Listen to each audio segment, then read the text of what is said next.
So in Slate, they have a piece on .com, Santa Claus should not be a white man anymore. And when I saw this headline, I kind of laughed, and I said, oh, this is so ridiculous. Yet another person claiming it's racist to have a white Santa, you know? And by the way, for all you kids watching at home, Santa just is white, but this person is just arguing that maybe we should also have a black Santa. But, you know, Santa is what he is, and just so you know, we're just debating this because someone wrote about it, kids. You can't take facts and then try to change them to fit some sort of a political agenda or a sensitivity agenda.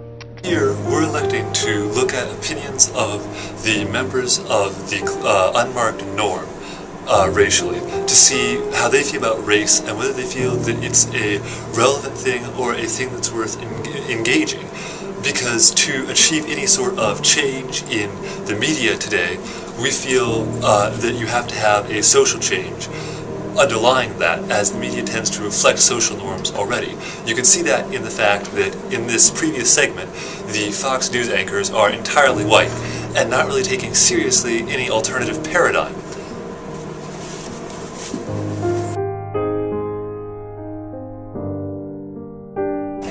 What race do you think Santa Claus is? I would just have to say white.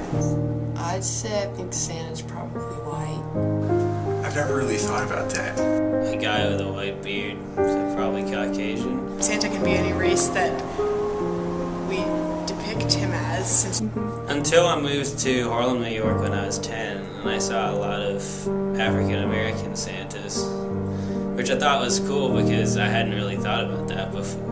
Now, that if you were to walk into the home of an African-American person, almost anywhere in the country, you would find a black Santa Claus, and black angels, and a black Jesus. Jesus was a white man, too. But, you know, it's like, he was a historical figure. I mean, that's a verifiable fact, as is Santa. I just want the kids watching to know that. Yes. But my point is, how do you just revise it, you know, in the middle of the legacy, the story, and change Santa from white to black? Yeah.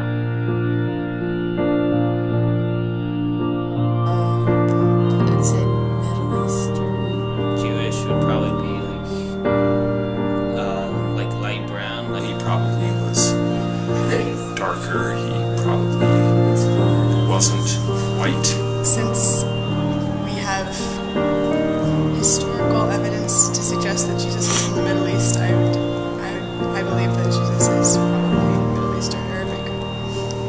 I used to think he was white, but then, like, after talking to people and seeing history documentaries, he's probably more Middle Eastern.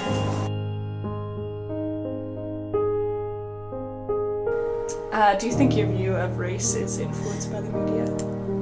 Probably. Yeah, he's certainly influenced by the media in terms of Jesus and Santa Claus. Probably subconsciously. I think a lot of my views on who these people are individually is influenced by the media. I think it probably has an effect on me.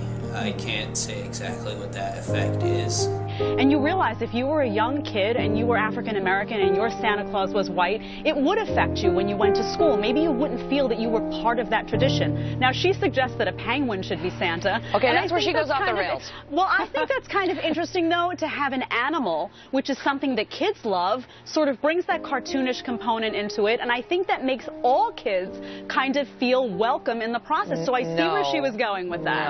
No, it doesn't. Just because it makes you feel uncomfortable doesn't mean it has to change. Do you think it matters what race Jesus is? Maybe a little. I mean, no. I've never really associated those people with what race they are, and it's never really mattered that much to me. Jesus represents the Spirit, and that Spirit transforms everyone's lives regardless of their race. So. For race issues to be taken seriously among members of the unmarked norm, which is a necessary prerequisite for societal change in race relations, we need to shift to a point of view where media portrayals matter. It's very clear that they do affect how we think, and even members of the unmarked norm admit that freely. But there is a tendency still to accept media portrayals uncritically. When you really stop and think about it, you realize what's wrong, but it's not a thing that often occurs. for real change to occur, the idea of the sensitivity agenda needs to become not a dig at liberal culture, but really something that is important to Americans no matter what political party or class. Furthermore, it's something that needs to be talked about and that needs to be something that people explicitly engage with.